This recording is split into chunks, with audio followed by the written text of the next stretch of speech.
Hello friends, नमस्कार। जय Jagannath. Manorama recipe रे आपण मानकु स्वागत करुची।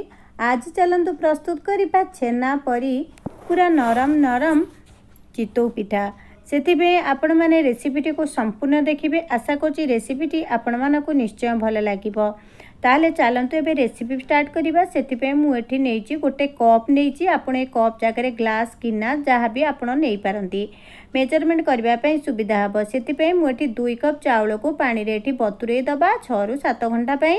चावलटी देखंतु एठी भल भाबरे बतुरी गलानी। एबे आमे चावल को धोई नबा। चावल को धोई नेला परे आमे ताको एबे ग्राइंडिंग करिबा। सेथिपई देखंतु मु चावल को भल भाबे धोईकी नै आछि। सेथिपई दरकार गोटे ग्राइंडिंग जार। सेथिरे एबे चावल को आमे छाणीकी दे दबा। मु एठी नेइछि 2 गिना चाउल। सेथिपई एठी नेली बा 2 कप चाउल नेतिली। गोटे कप एठी नेली नडिया कोरा।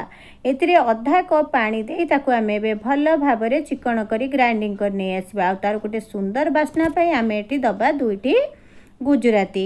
एबे देखंतु ए आणटी को बा पिठोटी को एमती आपण चिकन करी बाटी नेबे।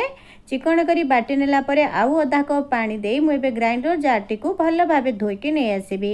सेही पानी को आमे एबे एथिरे देई दबा। और देला परे ताको एबे आमे भल भाबरे मिसेई नबा। आपण जदि ए प्रोसेस रे गोटे थर चितौ पिठा करंती बारंबार ए प्रोसेस रे करिवे, कारण खाइबा पे जेतिक नरम रहितिला स्वाद मध्य सेतिकी भल थिला। एबे मु सेथरे दउची टिके सिझा क्षीर। ए क्षीरटी एबे उषुम उषुम क्षीर देबे। जेमती आमे चितौ पिठा कला बेले उषुम पानी ऐड करे, आपण सेथरे एमती उषुम क्षीर ही देबे। एठी आ पानी ऐड न करी आमे एठी आधा गिना क्षीर मते लागिला। एठी आधा गिना क्षीर मु देली। उषुम क्षीर ही देबे। तापर एठी दबा किछि नडिया कोरा। आपण चाहिले नडिया को काटिकी देई परिबे, कारण घरे छोट बड़ लोक थांती समस्ते नडिया खंड खाइबा पसंद करंदिनी। सेति मु एठी कटा नडिया न दे कोरा नडिया किछि ऐड कली। टिके मिठा अंश आनिबा पई एठी गोटे चमच चीनी दबा। आवश्यक अनुसार आमे एठी लूण देई बैटर को एठी भल भाबरे मिसेई नबा। चीनी को आपण एठी भल भाबरे मिसेई नियंतु। एठी देखंतु सबो जिंस को भल भाबे मिसेई नेला परे आमे एमती गोटे देखौतिले आपण को चामच रे जेमती गोटे गार खाली रहइबो। बेसी किछि आपण एठी बहलिया करिवेनी।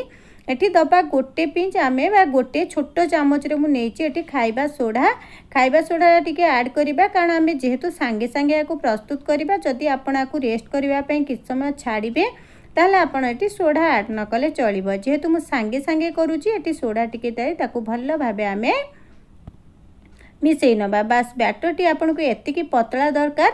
आ तापे हमको गोटे मोटा कड़ाई दरकार। आ चिकन थिबा कड़ाईटे हेले हमर एटी चित्तो करबा पई सुविधा हबो। सेति पई आपन एटी गोटे मोटा कड़ाई नै जिबे। सेतरे दबा गोटे चम्मच घिओटी गरम होला परे किछि किसमिस ऐड करिबा। ए गुडी का सब ऑप्शनल। आपन चाहिले ऐड करिवे, नहला को स्किप करि परिबे। किछि नडिया कोरा मते ताकू दे एमती घिओ सहित भाजी एबे आमे ताकू गोटे गिना को काढ़ी नबा। कड़ाई देखुन ये बहुत भल भाव ताती जाइए। 1.5 टंकी मु बैटर देली। तापरे ताकू गैस रो फ्लेम को आपण एटी सिम करी किछि किसमिस आ नडिया भजा को दे ताकू एबे घोड़े न। आ 1 ରୁ 2 चामच पानी एटी ऐड करी ताकू गैस रो फ्लेम को आपण स्लो टू मीडियम रे रखी 3 ରୁ 4 मिनिट पर्यंत सिझिबा पई छाड़ी देबे। 3 ରୁ 4 मिनिट परे देखंतु हमर एटी पिठाटी आराम से केमती बाहरी जाउची और बहुत भल भाबे मध्य फुलीची। ए पिठा जेहेतु आमे क्षीर देइछि पूरा छेना परी रहिबो। बहुत टेस्ट मध्य थिला। आपण निश्चय रेसिपी को ट्राई करंतु। तापरे अल्प टिके घिओ देई जेमती कड़ाई को हाई फ्लेम रे गरम करी नेबे। कड़ाईटी भल भाबे गरम होला परे आपण एठी बैटर टी को देबे। तापरे घोड़णी देई अल्प टिके पानी देला परे गैस लो फ्लेम को स्लो टू मीडियम रे रखी 3-4 मिनिट पर्यंत आपण आकु कुक कर नेबे बा रोसई कर नेबे। ए 2-3-4 मिनिट भितर आमर सब गुड़िक पिठा आपणकर एमती प्रस्तुत हो। आशा करछि रेसिपीटी आपण मानकु निश्चय पसंद आसीथिबो। मु गोटे आपनको भांगिकी मध्य देखैबी। रेसिपीटी जदि भल लागि ताए गोटे सुंदर कमेंट दबा सहित चैनल को सब्सक्राइब करबा पई जमार भी भूलिबेनी। वीडियोटी आपण मानकु निश्चय पसंद आसीथिबो। रहुछि नमस्कार। जय जगन्नाथ।